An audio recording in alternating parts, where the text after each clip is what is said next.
Aleister Crowley, which was a known sorcerer, dealt with all this here, which was sorcery and Kabbalism, linked directly to the YHWH. Okay? And as you can see, this is an ancient Judaism. So these are the things our people fell victim to in the Old Testament. And the Jewish people just kept it going, right? Now, I'm going to read this excerpt. It says, consequently, supported the view that Yahweh derives from this Yah, and ultimately from Enki. It is also not gone unnoticed that the Egyptian word for moon was Yah, and the Semitic moon god was Sin, after which scholars believe Sinai and the surrounding wilderness of Sin were named. So that's where you get your Yah from. Came from Egypt. What people came out of Egypt? Israelites. Our people were enslaved, were afflicted 400 years in Egypt. So of course, we bring their gods out with us. So if you see information with Yah on it, understand that our people understood or learned the Egyptian gods when they were under the Egyptian gods' rule.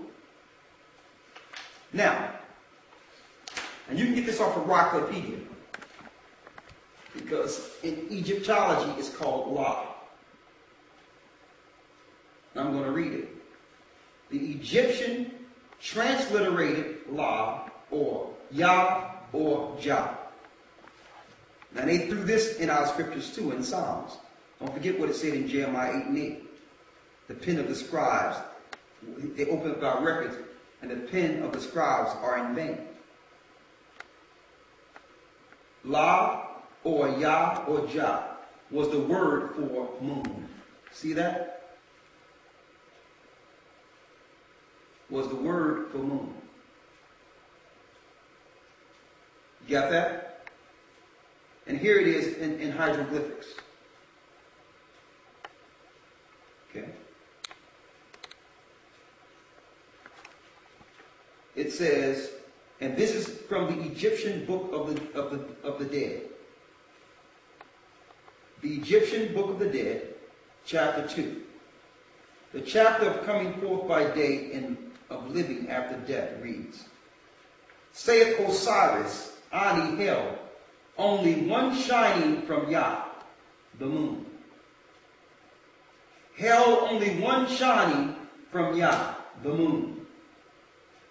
Grant that this Osiris Ani may come forth among the multitudes which are round about thee.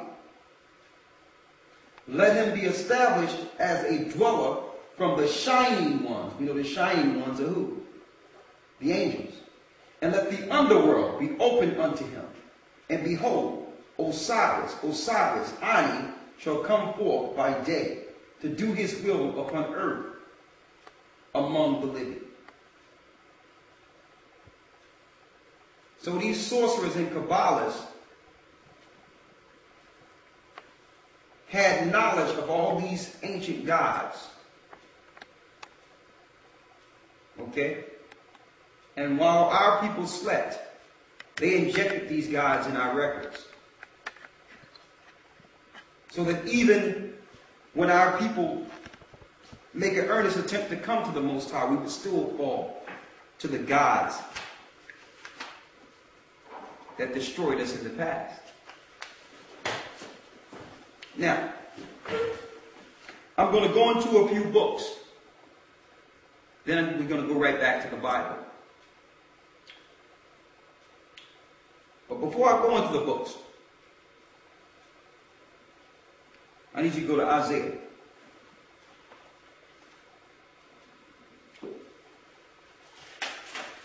Isaiah 14.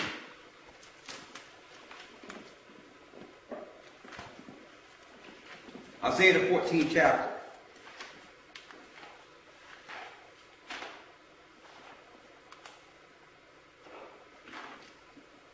Now, some of these books I will go into, I would suggest you don't even deal with it. Some of the books I'm going into.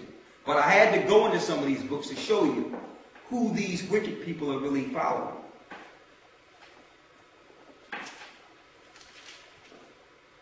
Okay? Go to Isaiah 14 and 12. Read that. Isaiah 14 and 12. How art thou fallen from heaven, O Lucifer? We know Lucifer became Satan. Read. Son of the morning. Son of the what? Son of the morning. Which shine through, right? The morning star.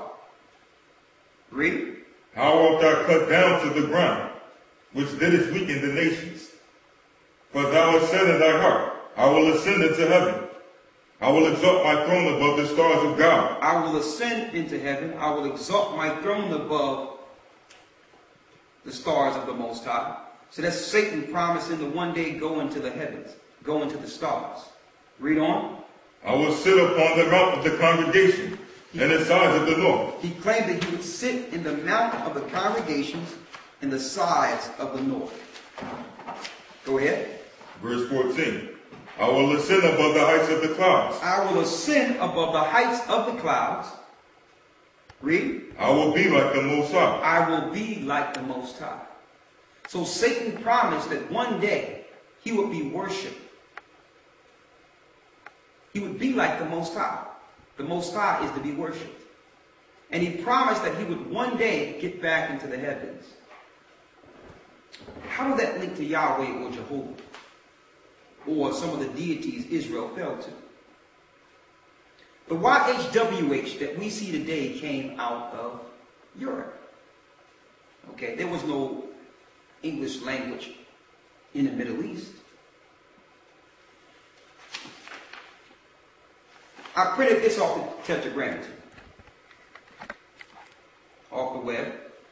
I'm going to read something for you, and you can, because I want to get through this kind of quick before I get back into the Bible. It says, these four letters are usually transliterated from Hebrew as IHVH in Latin, JHWH in German and French and Dutch, and YHWH in English. To let you know that this origin of the Tetragrammaton came strictly from Europe. So we're making a pronunciation of the Most High's name from Europeans. It says here, this was variously rendered as Yahweh or Jehovah, since in Latin there is no distinct lettering to distinguish Y from J or W from V, like I mentioned earlier. And in the Hebrew, does not clearly indicate the omitted letter, the omitted vowels. The Hebrew don't even operate like that. In English translations, it is often rendered in small capital letters, as the following Jewish tradition, which reads the word as Adonai. I'm going to show you who Adonai is too. Lord, out of respect for the name of the Most High. And the commandment not to take the name of the Most High in vain. Now, taking the Most High name in vain is not, it's not you or I, making a decision not to say his name. That's not taking the Most High's name in vain. Okay? But they use that scripture to say we can't say the Most High's name, but we want to inject words like Adonai or certain words in the Bible. Now, giving them an excuse to tamper with the book. More. It says here, the word Hashem, the name is also used in Jewish context in Samaritan. Simi is the normal superstition. But what I wanted to show you here, and this is real small, but if you look at this, all the different names or pronunciations that we have today came strictly out of Europe, predominantly Germany. And we know who were there. Russia. Different parts of Europe. You have it? And I'm saying this because some of our people really believe that that's his name. Like Jehovah or Yahweh is the Most High's name. And didn't research past their religion or teacher.